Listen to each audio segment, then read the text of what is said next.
안녕하세요. 저는 21대 총선 부산민주당 부산 진을구 국회의원 후보 유영진입니다. 저는 2010년부터 2016년까지 부산시 약사회장을 지냈습니다. 그리고 문재인 정부 들어서서 2017년 7월부터 초대 문재인 정부 시약처장으로서 2년 정도 중앙정부에서 일을 하다가 19년 3월에 다시 부산으로 내려와서 지역위원장을 맡아서 이 지역에서 활동을 하고 있다가 이번에 공천을 받고 진을에 출마한 유영진입니다. 제가 대학 때 처음 투표를 한 것 같은데요. 정확한 기억은 없지만 그때 당시에 국회의원 후보 투표였는 것으로 기억을 합니다. 집에 갔더니 어머니가 빨래 비누를 후보자한테 받아서 그걸 어머니한테 되게 항의를 한 그런 기억이 나고, 요즘 정치 문화하고 많이 다른 상황이었습니다. 저는 대학교 다닐 때부터 이 지역의 선배인 김정수 의원님 그분을 도우면서 사실은 정치에 첫 발을 디뎠었습니다. 그리고 87년 대통령 선거를 할 때 제가 부산 통일민주당 부산시당 총무국장으로 역할을 하면서 당시 노무현 대통령도 교도사 시절 만나고 했는데, 그 뒤 3당 합당할 때 정치를 떠나 있다가 약사의 권익을 위해서 우리 업계의 문제들 이런 부분을 설명하고 하면서 정치를 다시 만나다가 11년도에 문재인 대통령을 만났죠. 그 당시는 민주당이 야당이었죠. 굉장히 지지 세력이라든지 조직력이 형편없을 때 지역 감정이라든지 또 견제 세력이 필요하다 해서 제가 현직 약사회장으로서 당시 민주당을 적극적으로 도왔었습니다. 그걸 인연으로 해서 정치하고 다시 인연을 맺었습니다. 부산이 문재인 정부를 탄생시킨 문재인 대통령의 고향인데, 촛불혁명으로 탄생한 문재인 정부가 실패한다면 촛불혁명의 그 뜻이 없어지고 다시 옛날로 돌아갈 수 있다는 생각, 절박한 생각 때문에 중앙부처에 있었던 또 함께 했던 분들이 좀 부산 어렵지만 같이 지역에 좀 출마를 했으면 좋겠다는 마음을 가지고 제가 다시 부산에 내려왔고, 그래서 이제 부산이 오랫동안 일당이 좀 지배를 했기 때문에 경쟁 세력이 없어서 이분들은 시민을 보고 또 국민을 보고 정치를 한 것이 아니고 공천받는 데 해당이 되어 있었습니다.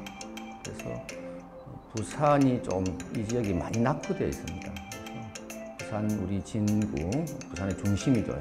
이 지역을 다시 좀 심장에 뛰는 그런 도시로 다시 탈박 움직이는 그런 발전에 또 기여하고 싶고, 촛불혁명 탄생한 문재인 정부가 성공한다면 세계사에 유례가 없는 프랑스 대혁명보다 더 위대한 혁명으로 난 기록될 것이다, 그렇게 생각하고 문재인 성공을 위해서 저에게 출마하겠다, 그렇게 마음을 먹고 있습니다. 국회의 기능이 입법 활동이 첫 번째고, 두 번째가 이제 예산 확보, 예산 결산을 국회에서 하기 때문에 그 두 가지가 굉장히 중요합니다. 그래서 입법 활동 부분에서는 제가 중앙부처에 기관장으로 있었습니다만 지금 지방이 너무 항폐화되어 있습니다.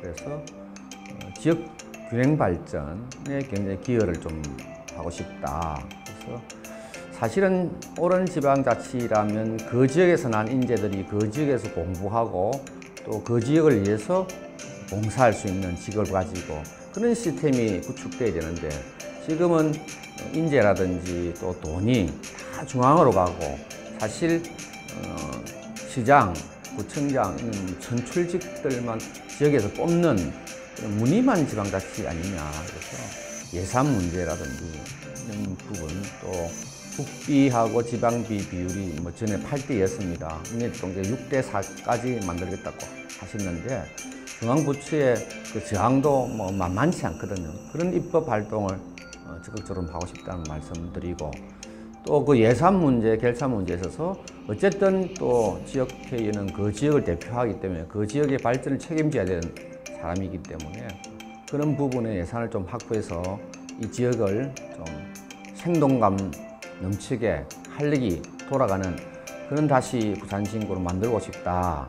그래서 그런 욕망들을 굉장히 많이 가지고 있습니다. 우리가 금수강산이라 해가지고 대한민국이 세계에서 제일 공기도 좋고 하늘도 맑고 그런 도시였는데 최근에 뭐 황사라든지 미세먼지 이런 부분들 때문에 여러 가지 상황이 좋지를 않습니다. 특히 이제 부산은 항만을 끼고 있어서 바다를 끼고 있어서 공기가 더 좋을 거라 생각하지만 부산항에 정박해 있는 대행유람선이라든지 또는 화물선 그 안에 전기 공급을 위해서 발전을 하고 있거든요. 근데 그 발전기를 돌리면서 생기는 필수산화물 또 항산화물 이런 것들이 굉장히 미세먼지에 많은 영향을 줍니다. 그래서 대행 화물선하고 크루즈선 들어오면 육상에서 전원을 공급하는 그 AMP라고 하는데요. 그렇게 하면 거의 98% 정도 미세먼지가 준다고 봅니다. 그래서 배 한 대가 뿜어내는 그 미세먼지가 차량 수십만 대 뿜어내는 양하고 맞먹어요. 그래서 그런 부분도 우리가 법을 개정해서 예산을 확보해서 육상에서 전원을 공급하는 형태로 한다면 많은 환경의 개선에 도움이 되지 않겠나 하는 부분도 생각하고 또 하나는 우리가 저 지역에 동천이라고 있습니다. 동천에 들어오는 하수 때문에 동천이 굉장히 냄새도 나고 오랫동안 수질 개선이 안 되고 있습니다. 그런 부분에서 지금 2022년까지 이제 하수가 동천으로 못 들어오게끔 따로 간을 만들어서 정화해서 바다로 내보내고 있는 지금 사업을 하고 있습니다. 그런 것들이 병행된다면 부산의 환경이 조금 개선되지 않겠나 그렇게 생각하고 제가 시학치량을 했기 때문에 요즘 그 미세 플라스틱 문제도 굉장히 문제가 많이 됩니다. 그래서 플라스틱이 방분해되면 아주 미세하게 돼가지고 모든 좀 폐류라든지 하물며 그 식수에도 미세 플라스틱이 지금 잔존하는데 지금 아직 크게 세계에서 연구 결과는 안 나왔습니다만 입법을 통해서 그런 부분까지 좀 환경 개선에 관심을 가져야 되지 않겠나 그렇게 생각을 하고 있습니다. 대단히 바람직스러운 일이죠. 비효율적인 부분도 있습니다만은 전체적인 맥락에서 굉장히 긍정적으로 보고 있습니다. 저도 그 시작처장으로 재직 시에 국민청원 안전검사라는 제도를 도입을 했습니다. 그 뭐냐면 우리 시약처 사이트에 2,000명 이상이 청원을 하면 검사를 해주는 그런 제도입니다. 예를 들어서 모든 식품이라든지 또는 의약용품이라든지 국민들이 볼 때 이게 좀 미심쩍하다, 이게 조금 불안하다 싶으면 청원을 하면 시약처에서 청원심사위원회를 열어서 그걸 수거 때부터 모든 걸 공개해서 다 오픈시키고 결과를 발표하거든요. 전에 그 물티슈도 한번 검사를 해가지고 부적합 나온 것은 또 처벌도 하고 개선도 시키는데 국민청원 안전검사제를 제가 실시를 했었거든요. 굉장히 반응이 좋고 그게 OECD 국가 중에서 핵심 사례로 선정이 되고 정부에서도 대통령을 받고 그랬습니다. 그래서 그런 부분은 되게 참여형, 되게 중요한 부분이고 국회의원도 마찬가지로 일일이 다 국민들을 또 시민들 다 만날 수 없기 때문에 항상 온라인에서 국민들하고 소통하고 또 국민들 의견을 받아들이고 그래서 정책에 반영하고 하는 굉장히 바람직스러운 일이다. 앞으로 그렇게 갈 것이다. 저도 그 부분에서 적극적으로 동참을 하려고 생각하고 있습니다. 요즘 좀 정치가 좀 답답하고 여야가 너무 극단적으로 대립하는 경향이 많습니다. 그래서 사실은 이게 이제 불통이라고 한 여야가 불통인데 소통하는 정치인이 되고 싶다. 그래서 불통은 나는 맞고 당신 틀리다. 그렇게 하면 대화할 필요가 없잖아요. 자기 주장밖에 없기 때문에. 근데 네가 틀리고 내가 맞다가 아니고 네하고 나하고 생각이 다르다 하면 대화를 할 수 있겠네요.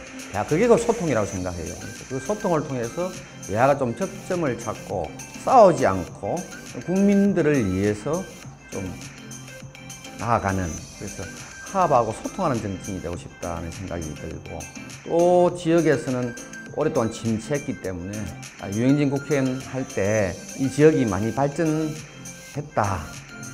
그런 기억이 주민들이 가질 수 있도록 노력하겠다는 생각을 가지고 있습니다. 만반달부라는 말이 무슨 아세요? 잘 모르겠네요. 무슨 말이거든요. 예, 제가 미리 체크를 안 해봤네요. 만나서 반갑습니다. 잘 부탁드립니다.